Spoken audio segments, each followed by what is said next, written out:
কবিতাৰ শিৰোনাম মৃত্যুৰ বিভীষিকা কাল কৰোণা। কবি যদুমণি নেওগ, আবৃত্তি পৰাগজ্যোতি গগৈ। স্তব্ধ সময়, নিৰ্জন দুপৰীয়া, চাৰিওফালে বাজি উঠিছে এতিয়া মৃত্যুৰ বিভীষিকা। হেৰাই গ'ল প্ৰতিখন নগৰী মহানগৰত জনসমুদ্ৰ। নিৰ্জন নিমাত হৈ পৰিছে ৰেল লাইনৰ প্ৰতিটো আলিবাট।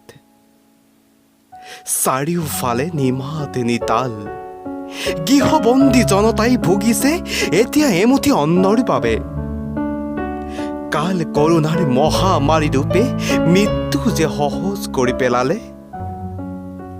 হেৰাই যাব নেকি এই পৃথিৱীৰ পৰা জীৱশ্ৰেষ্ঠ মানৱ? আজিৰ পৃথিৱীৰ শ্ৰেষ্ঠ মানৱ আধুনিকতাৰ প্ৰযুক্তিয়েও হাৰ মানিছে মৃত্যু দূতৰূপী কৰোণাৰ হাতত। আজি আই মাতৃয়ে পদূলি মুখত বহি হিয়া উজাৰি কান্দিছে। চেনেহৰ সন্তানটি আহি বুকুত সাবতি কবহি, মা তুমি কুশলে আছানে? কিন্তু সেয়া যে এতিয়া বাস্তৱ নহয়, মাথো মাতৃৰ হৃদয়ৰ আৱেগত ভাহি অহা এটা কল্পনা। চাৰিওদিশে শংকা আৰু ভয়। আহিবনে আকৌ সুখৰ দিন?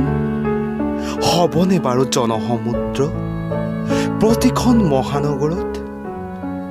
বিচাৰো এক নতুন দিনৰ নতুন প্ৰভাতী সূৰুজক। চিৰদিনৰ বাবে কাল কৰোণাক বিদায় জনাই বিলীন হ'ব খোজো জনসমুদ্ৰৰ মাজত, হাতে হাত ধৰি এক নতুন দিগন্তত।